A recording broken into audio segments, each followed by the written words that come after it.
areas with an arsenal of firearms, including hand grenades and rocket launchers. NATO troops, along with members of the EU police force and Kosovo police, could be seen patrolling the road leading to the village. The area borders Serbia, and Kosovo's government has blamed Serbian government criminal gangs for the violence. Serbia denies the claims. Tensions have run high for months in Kosovo, a former Serbian province, after clashes in May between Serb protesters and NATO peacekeepers. Rob Schmitz, NPR News, Berlin. A canister containing about a cup's worth of asteroid rock has safely landed in Utah. NPR's Nell Greenfield-Boyce reports it's a culmination of a 7-year NASA mission. NASA's OSIRIS-REx spacecraft launched in 2016. In 2020, it collected rocks from an asteroid that was about 200 million miles away. Now, it's delivered them to Earth. A sample return capsule holding its precious cargo descended towards a desert near Salt Lake City under an orange and white parachute as scientists and mission managers anxiously tracked its progress. Touchdown. I repeat, FRC has touchdown. Helicopters went out to retrieve the capsule. On Monday, it will go to NASA's Johnson Space Center in Houston. Scientists have set up a lab there where they can open it up without contaminating the pristine asteroid rock, remnants of the early solar system and planet formation that are older than Earth. Nell Greenfield-Boyce, NPR News. And you're listening to NPR News from Washington. Former President Jimmy Carter, along with his wife Rosalind, took a ride through the Plains Peanut Festival in their Georgia hometown this weekend. The Carter Center says the couple enjoyed the ride, which is a week ahead of Carter's 99th birthday on October 1st. The former president has been in home hospice care since February, and the former First Lady has been diagnosed with dementia. The couple celebrated their 77th wedding anniversary this summer. The women's marathon world record was smashed in Berlin, Germany today. As NPR's Joe Hernandez reports, Ethiopian runner Tigst Asifa beat the previous best time by more than 2 minutes. Asifa completed the BMW Berlin Marathon in 2 hours, 11 minutes, and 53 seconds. That was 2 minutes and 11 seconds faster than the previous women's world record set in Chicago in 2019 by Kenyan runner Bridget Kosgei. The 26-year-old Asifa says she didn't expect to run the race so quickly, but that it was the result of hard work. On the men's side, Kenyan runner Eliud Kipchoge finished the competition in 2 hours, 2 minutes, and 42 seconds.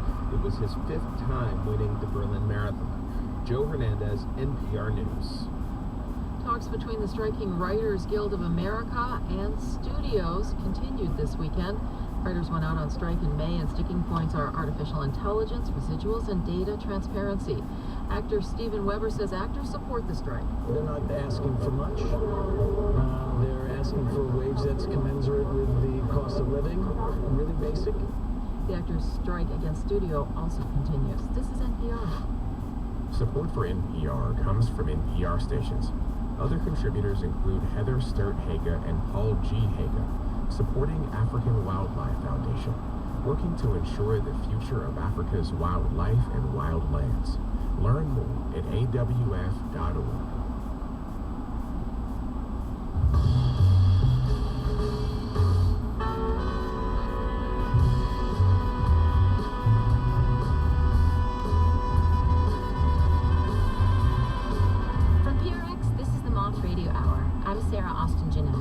This episode is all about calls, literal telephone calls, and one story about a man's true calling. I must say, I don't love talking on the phone. I'm a much stronger in-person kind of friend, but I've been practicing phone conversations more. So when I do call my best friend, well, after she picks up the phone and says, "Wow," I say, "We're doing our favorite thing. We're talking on the phone." So we're doing this hour because when the phone rings, it's like a great mystery. And remember, before caller ID, we didn't even know who was on the other line. Phone calls can change the direction of a story in an instant. They reveal things, like in this first story from Susan Fee.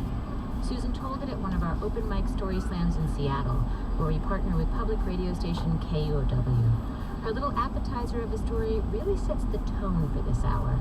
You'll see what I mean. Here's Susan Fee live at the Moth in Seattle. So I'm a mental health counselor. I work with families and teens, and one of the biggest questions you get is, how do you know what your teenager is really thinking about you? And I'm here to tell you I have the answer. You don't have to go through their room. It's not about reading texts or going on the computer. I found out the hard way. So I'm out buying a car with my 17-year-old daughter. I'm a counselor, so I had what I called a counselor car for many years. They don't make it anymore, a Honda Insight. It's a pretend Prius. So stripped down, there's nothing in this car, and I'm kind of used to that, clunking along, just, gas mileage and all. But we're going to bump it up a little bit. I'm going to buy this new car, and my daughter's with me. We're going to learn how to buy a car. This is going to be cool. And who I get is the sales guy is Chris the college kid. Chris the college kid showing us around, showing me the new things that you can get in a car. So I'm learning, I'm liking this car. My daughter's next to me, Chris is in the back. He's showing me how all these things work in the car, and it's got Bluetooth. Well, I've never had Bluetooth. I honestly didn't know how it worked. People can hear things in their car. This is amazing. Chris, show me, Chris college kid, how do you use Bluetooth? He says, I can do this. So he says to my daughter, you got your phone? Yeah. He says, okay, you got your phone? I say, yeah, I got it. He goes, okay, right now, call your daughter on the Bluetooth. Okay? Call my daughter.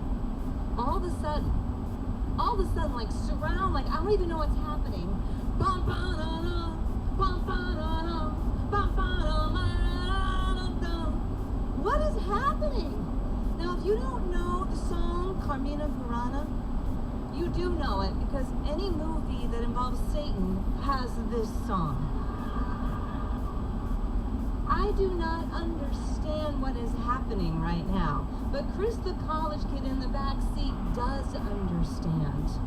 He and my daughter understand that this is her ringtone for me.